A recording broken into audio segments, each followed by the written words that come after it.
আচ্ছা, দুপুরে খাবার খাইছো? খাইবা? খাইবা? পেটের ক্ষুধা আর অভাব এই দুইটা জিনিস যদি বুঝতে চান তাহলে রাস্তায় গিয়ে একটু গরিব মানুষের যারা অনাহারে থাকে তাদের খোঁজ খবর নেন। অভাব কাকে বলে, অনাহার কাকে বলে, ক্ষুধা কাকে বলে সেটাই বুঝতে পারবেন। তো এরকম আমি কিছু মানুষের সাথে সাক্ষাৎ পাই যারা শুধু খালি পেটটার দায়ে খাবারের সন্ধানে ঘুরতে থাকে। মানে আসলে পেট তো আর কিছু বাধা মানে না, খাবার সবাইকে খেতে হয়, সেটা ধনী বলেন আর গরিব বলেন, পেট কিন্তু সবারই সমান। আল্লাহ এই দুনিয়াতে ধনী গরিব উভয়কেই পাঠাইছে। কারো সামর্থ্য আছে পেট ভরে খাবার, কারো সামর্থ্য নাই। সেই সব মানুষকে আমি খাবার দিয়ে বেড়াই যাদের সামর্থ্য নাই। আচ্ছা, দুপুরে খাবার খাইছো? খাইবা? খাইবা তুমি? পেটে খিদা আছে? খাইবা? বাড়ি কোথায়? সামনে?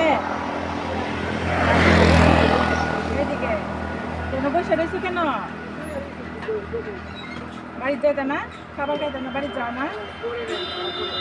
এনে কি করো তো? এনে কি করো? এনে যে বসে রয়েছো বাড়ি যায় খাবার খেলা না হইলে?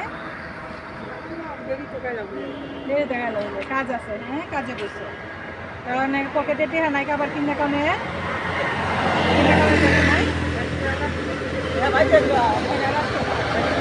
কি করো তুমি? পকেটে টাকা নাই না? দুপুরে খাওয়ানোর টাকা নাই? আজকে কাজ নাই? দেরি হয়েছে একটু বসছো জিরাইতেছো, হ্যাঁ? তো দুপুরের খাবারটা কখন গিয়ে খাইলা হইলে? ঠিক নাই কোনো দেরি হইলে তো এখন এখন খাবারটা দিলে তোমার পেটটা বইরা খাইলে শান্তি লাগবো তো?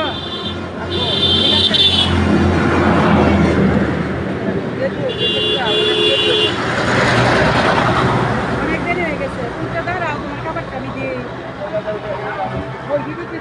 অনেক দেরি ও তো তোমার মাথা ঘুরতেছে কেন? শরীর খারাপ? কয় বাচ্চা তোমার?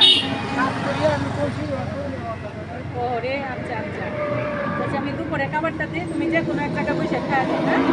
ঠিক আছে, তুমি না দুপুরে খাবারটা খাও।